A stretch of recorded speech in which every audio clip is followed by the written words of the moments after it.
We're going to do a deep dive into Klaviyo's deliverability reporting function from a campaign perspective.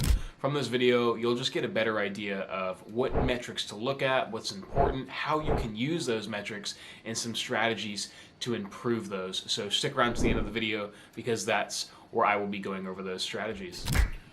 All right, let's do this. So as you can see here, we are looking at the deliverability tab within this campaign that went out on the 8th of August. Now, straight off the bat, you can see some pretty cool numbers here.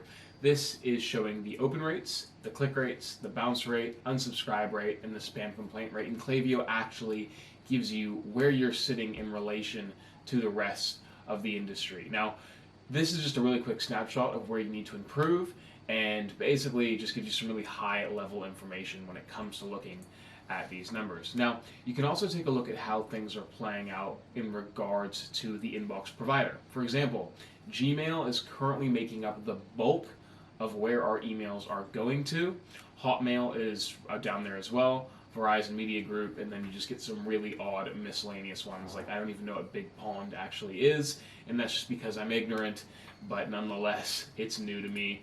You can also see the domains and how they are showing here. Now, what you can do with this information here is, if you're seeing a very high bounce rate for a particular segment or domain, what you can do is you can filter or create a segment of those people with that domain in Klaviyo and exclude them from your campaigns down the road, at least for a temporary amount of time, if you are trying to seriously improve your deliverability and you're trying to get out of the spam folder.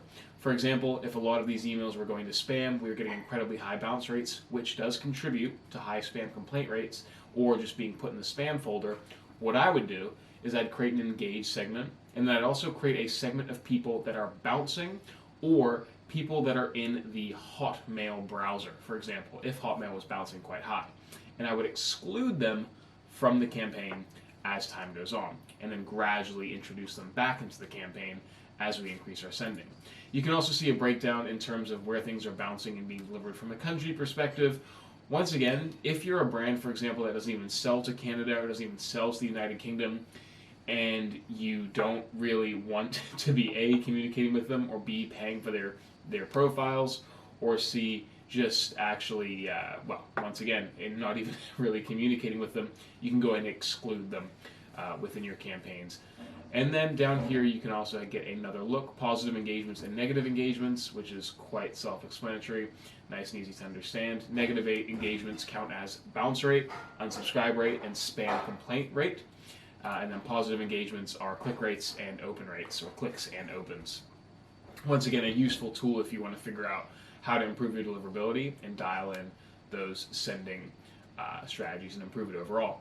Performance by country, once again, same thing, pretty self-explanatory. Performance by email client as well, which just once again allows you to see if it's a desktop or a mobile, and breaks it even further down. And as you can see here, this client is quite split in terms of who's opening the emails and where those browsers are coming from. So we have a portion coming from desktop, and then a pretty even portion coming from mobile.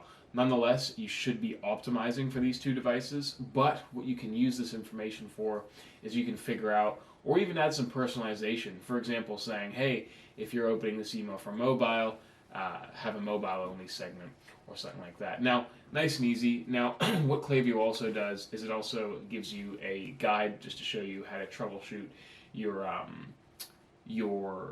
essentially how to improve your click rates, which is very generic guides or anything like that. But now some strategies and how I would use this report for my email campaigns and what I would do. First of all, I would take a look at the most important metrics, right? Which I think, at least in my mind, for an account that's just starting off, it's these. It's the spam complaint rate and the unsubscribe rate, right? So what I would be looking at doing is taking this data and discerning what that actually means. A, is my content bad?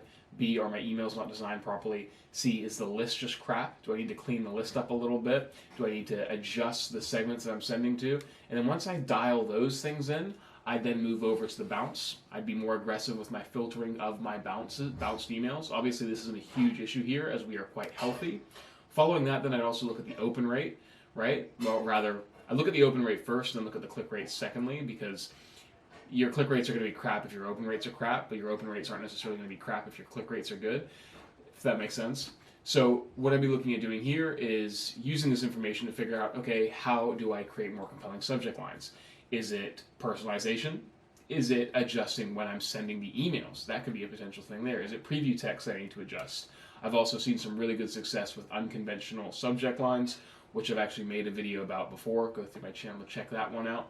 On top of that, I then look at the click rates, right? Now, click rates are very important, but it's not necessarily the first thing I tackle if these were all other issues as well. Click rates, what I typically do to improve those is I essentially try and figure out better offers within the emails. Perhaps the offers are not very good. And then C, do the call to actions need to be adjusted? Am I using compelling call to actions? Are they short, punchy, and verb/doing words that are encouraging people to click through? If they're not those, first I'm going to switch that over. If they are those, though, then I need to start split testing colors, designs, perhaps even adding urgency to the emails themselves and seeing how that's going to improve the overall email. But essentially what this allows you to do really gives you a quick snapshot of how the campaign's doing. And then if you wanted to get a holistic view of how your campaigns as a whole are doing, you jump into an overall benchmark report as well, which we can see. If I jump into here, benchmarks, we'll go into here, and this gives you a much better view of where you are sitting. First of all, if you haven't selected your industry, go ahead and select your industry. So in this case, we are footwear, so we're going to call this health and beauty. And we're going to go, if we can find it, fitness and wellness, access benchmarks. And then what it's going to do is compare it according to the rest of the industry. I think this is still going to take some time to actually load. What you can see here is essentially from a campaign perspective where we're sitting in relation to the rest of the industry. Now, this is a new client, so we're just working on all this stuff for them. But nonetheless, this is where I would really take a more holistic macro view of the account as opposed to that micro view that we just went through for the individual campaign, whereas looking at this gives us a high-level view of the overall campaign. Hope you enjoyed the video. Any questions, let me know in the comment section down below. I respond to every single comment. If you want to learn more about me, check out the LinkedIn, the Instagram, the Tinder, and my website, and we'll go from there.